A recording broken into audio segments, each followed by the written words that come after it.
MLC కవితపై MP Raghunandan Rao సంచలన వ్యాఖ్యలు చేశారు. జూన్ 2న కవిత కొత్త పార్టీ పెట్టొచ్చని హాట్ కామెంట్ చేశారు. కవిత సొంత పార్టీ పెట్టాలని గట్టిగా ఫిక్స్ అయిందన్నారు. షర్మిల లాగానే కవిత కూడా తెలంగాణ అంతటా పాదయాత్ర చేయొచ్చని చెప్పారు. దేవుడి పక్కన దయ్యాలుంటే 12 ఏళ్లుగా ఏం చేస్తున్నారని ప్రశ్నించారు. బీఆర్ఎస్ పార్టీ ఖాళీ అవుతుందనే కొత్త డ్రామాలు మొదలు పెట్టారని విమర్శించారు. కవితతో ఇతరులు మంతనాలు జరుపుడెందుకు, డైరెక్ట్ గానే తండ్రిని కవిత కలవచ్చు కదా అని సూటిగా ప్రశ్నించారు. తండ్రి బిడ్డకు మధ్య మధ్యవర్తి ఎందుకు అన్నారు.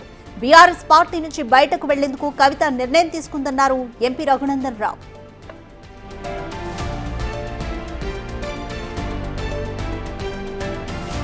తర్వాత మీకు ఒక మంచి గుణపాఠం చెప్పి ఇంట్లో కూర్చోబెడితే మళ్ళీ ఇలా ఒకరి మీద ఒకరు కొట్లాడుకొని ఒకరి మీద ఒకరు తిట్టినట్టు చేసి నేను కొట్టినట్టు చేస్తాను, నువ్వు ఏడిచినట్టు చేయని టీఆర్ఎస్ వాళ్ళు ఇతర పార్టీలకు పోయేందుకు టీఆర్ఎస్ పార్టీ ఖాళీ అయ్యేటువంటి ప్రయత్నాలు జరుగుతున్న తరుణంలో నాతోటి కొట్లాడితే నా బిడ్డ దగ్గర కొనరి, నా కొడుకుతోటి కొట్లాడితే నా అల్లుని దగ్గర కొనరని వాళ్ళే అన్ని గ్రూపుల్ని పెట్టుకొని చేస్తున్నట్టు ఇది ఒక నాటకంలా కనబడుతుంది తప్ప ఇంకొకటి ఏం లేదు.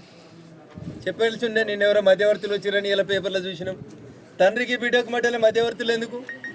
నేరుగా మాట్లాడుకోవడానికి లైన్ ఫోన్ ఉంది, ఫామ్ హౌస్ ఉంది. బిడ్డ వస్తా అంటే నాయన రాణిస్తాడు కూడా. ఇవన్నీ కూడా ఈ రాష్ట్రంలో ఉన్నటువంటి సమస్యల్ని పక్కదారి పట్టించి వ్యక్తిగతమైనటువంటి ఎజెండాతోటి వాళ్ళ కుటుంబంలో ఏదో జరుగుతుంది, వాళ్ళే లీడర్లు కావాలనుకొని తండ్రి కొడుకు అల్లుడు వీళ్ళెవరికి నచ్చకపోతే మళ్ళీ కూతురు దగ్గరికి పోయేందుకు ఇంకో కొత్త కుంపటి పెట్టాలన్నట్టు కనబడుతుంది. నాకు అవగాహన ఉన్న కాడికి, నాకు అర్థమవుతున్న కాడికి చెల్లె కవిత ఆల్రెడీ మెంటల్గా ఫిక్స్ అయినట్టున్నది.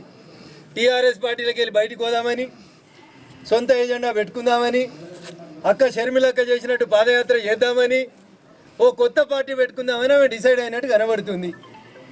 తేదీ ముహూర్తం కూడా నాకు అర్థమైన కాడికి బహుశా జూన్ 2వ తారీఖున కవితమ్మ కొత్త పార్టీ పెట్టవచ్చు. అంతకుమించి కొత్త కనబడేది ఏముంది? ఆడ కొట్లాట ఏముంది? తండ్రి కూతుర్లు, అన్న చెల్లెళ్ళు పక్క రాష్ట్రంలో ఏమైందో చూసినాం. ఈ రాష్ట్రంలో కూడా గదే అవుతుంది. కొద్ది రోజులు పార్టీ పెడతారు, నడుస్తారు, పాదయాత్ర అయిపోతుంది. ఆ రాష్ట్రంలో అక్క చెప్పింది కదా, పాదాల మీద నడిస్తే పాదయాత్ర అని. అట్లా ఈడ కూడా చెల్లె పాదయాత్ర చేస్తుంది, కొద్ది రోజులు కొత్త పార్టీ పెడుతుంది. సామాజిక తెలంగాణనో మహిళలకు అన్యాయం జరిగిందనో ఇప్పుడు చెల్లె కవిత మాట్లాడితే బాధ అనిపిస్తుంది. మోర్ డీటెయిల్స్ మా ప్రతినిధి దుర్గారెడ్డి అందిస్తారు. దుర్గారెడ్డి, కేసీఆర్ కవిత లెటర్ ఎపిసోడ్కి సంబంధించి ఒకవైపు కాంగ్రెస్ పార్టీ నాయకులు కూడా సూటిగానే ప్రశ్నలు సంధిస్తున్నారు. ఇక బీజేపీ ఎంపీ రఘునందన్ రావు కూడా దేవుడి చుట్టూ దయ్యాలుంటే ఇన్నేళ్లు ఏం చేస్తున్నారంటూ సూటిగానే ఆయన ప్రశ్నించారు. అయితే పార్టీ నుంచి, బీఆర్ఎస్ పార్టీ నుంచి కవిత బయటకు వెళ్లేందుకు ఆమె నిర్ణయించుకుందన్నారు. ఈ నేపథ్యంలోనే ఈ డ్రామా అంతా ఆడుతున్నారంటూ కూడా ఆయన అభిప్రాయపడుతున్నారు. ఏ విధంగా చూడాలి రఘునందన్ రావు కామెంట్స్ని? రాధిక, తెలంగాణ రాష్ట్రంలో మాజీ ముఖ్యమంత్రి చంద్రశేఖర్ రావు కూతురు ఎమ్మెల్సీ కవిత ఒక లెటర్ పై మాత్రం రఘునందన్ రావు తీవ్రంగా ఒక సెన్సేషనల్ వ్యాఖ్యలు పెడతారు. అంటే కవిత వాళ్ళ ఫ్యామిలీ బాగా వర్ణించారు. దీంతో పాటు రఘునందన్ రావు కామెంట్ ఒక 12 సంవత్సరాల నుంచి పార్టీ అధికారం ఉంది. ఆ రోజు నేటి వరకు మాత్రం బయటకు వెళ్ళాలనే ఉద్దేశంతో మాత్రం కూతురు చెప్పి ఆయన వర్ణించారు.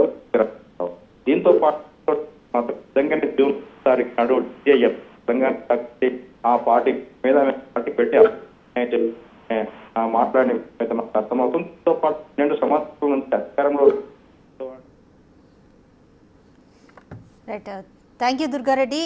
ఎమ్మెల్సీ కవితపై బీజేపీ ఎంపీ రఘునందన్ రావు సంచలన కామెంట్స్ చేశారు. జూన్ 2న కవిత కొత్త పార్టీ పెట్టొచ్చని ఆయన హాట్ కామెంట్ చేశారు. కవిత సొంత పార్టీ పెట్టాలని గట్టిగా ఫిక్స్ అయిందన్నారు. బీఆర్ఎస్ నుంచి బయటకు వచ్చేందుకు ఆమె ప్రయత్నిస్తుందన్నారు. ఈ నేపథ్యంలోనే ఈ లెటర్ ఎపిసోడ్ జరిగింది అంటూ కూడా ఆయన వ్యాఖ్యానిస్తున్నారు. షర్మిల లాగానే కవిత కూడా తెలంగాణ అంతటా పాదయాత్ర కూడా చేయొచ్చని ఆయన చెప్పారు. అయితే దేవుడి పక్కన దయ్యాలుంటే 12 ఏళ్లుగా ఏం చేస్తున్నారని ఆయన సూటిగా ప్రశ్నించారు. అయితే బీఆర్ఎస్ పార్టీ ఖాళీ అవుతుందనే కొత్త డ్రామాలు మొదలు పెట్టారని ఆయన విమర్శించారు. కవితతో ఇతరులు మంతనాలు జరపడం ఎందుకు, డైరెక్ట్ గానే ఆమె తన తండ్రిని కలవచ్చు కదా అని ఆయన సూటిగా ప్రశ్నించారు. తండ్రి బిడ్డకు మధ్యవర్తి ఎందుకు అని ప్రశ్నించారు ఆయన.